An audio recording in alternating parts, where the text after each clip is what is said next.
அவதூறு வழக்கில் எடப்பாடி பழனிசாமிக்கு உரிய தண்டனை கிடைக்கும் என KC பழனிசாமி தெரிவித்துள்ளார். கோவை ஒருங்கிணைந்த நீதிமன்ற வளாகத்தில் முன்னாள் அதிமுக நிர்வாகி KC பழனிசாமி செய்தியாளர்களுக்கு பேட்டியளித்தார். அப்போது முன்னாள் முதலமைச்சர் எடப்பாடி பழனிசாமி மீதான அவதூறு வழக்கில் அவருக்கு உரிய தண்டனை கிடைக்கும் என்றார். திரு எடப்பாடி பழனிசாமி அவர்கள் பத்திரிகையாளர் சந்திப்பு சென்னை விமான நிலையத்தில் கடந்த ஜூலை மாதம் நடந்த பொழுது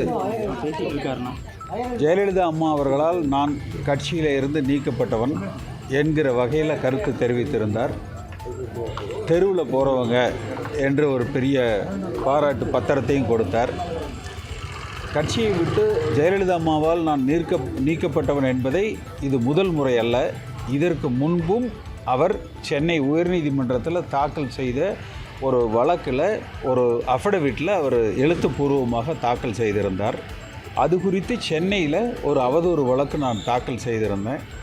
அதை விசாரித்த உயர்நீதிமன்றம் அவர் இதில் தவறு செய்திருக்கிறார், அதை கீழமை நீதிமன்றம் விசாரித்து முடிவெடுக்க வேண்டும் என்கிற ஒரு உத்தரவையும் அவர்கள் வழங்கியிருந்தார்கள்.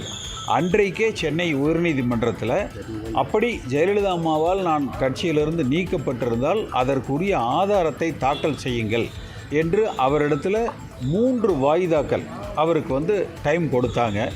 இறுதியாக அப்படி எந்த விதமான ஆவணங்களும் எங்களிடத்தில் இல்லை. யாரோ சொன்னாங்க, பேச்சுவாக்கில் தெரியப்பட்டது என்கிற கருத்தை தான் அவர்கள் சொன்னாங்க. அப்போ அதனால் அவர் மீது குற்ற வழக்கு நடத்த வேண்டும் என்று சென்னை உயர்நீதிமன்றம் உத்தரவிட்டது. உச்சநீதிமன்றத்தில் அவர் நீதிமன்றங்களில் ஃபைல் பண்ணுற அஃபிடவிட்டில் கூறியிருக்கிற அவதூறுக்காக தண்டிக்கப்பட வேண்டுமா என்கிற ஒரு கொஷின் ஆஃப் லா எழுப்பி அது இன்றைக்கு உச்சநீதிமன்றத்தில் நிலுவையில் இருக்குது. அப்படி அந்த வழக்கு நிலுவையில் இருக்கிற பொழுதே அப்படி பேசுவது குற்றச்செயல் என்பது தெரிந்ததற்கு பிறகே அவர் வேண்டுமென்றே மீண்டும் என்னை அவதூறுப்படுத்த வேண்டும், சிறுமைப்படுத்த வேண்டும் என்பதாக கோவை விமான நிலையத்தில் பத்திரிகையாளர் சந்திப்பில் அந்த ஒருங்கிணைப்பு குழு குறித்த கேள்விக்கு அதுபோல் அவர் பதில் சொல்லியிருக்கிறார். அது குறித்த வழக்கை கோவை JM1 நீதிமன்றத்தில் நான் தாக்கல் செய்திருந்தேன். அது பல கட்ட விசாரணைகளுக்கு பிறகு 15 ஏப்ரல் திரு எடப்பாடி பழனிசாமி அவர்கள் ஆஜராக வேண்டும் என்று அவருக்கு சமன் கொடுக்கப்பட்டு இருந்தது. சட்டமன்றம் நடைபெறுகிற காரணத்தினாலோ என்னவோ இன்றைக்கு அவர் இங்கே வரலை. அவரது வழக்கறிஞர்கள் இன்றைக்கு அவர் சார்பாக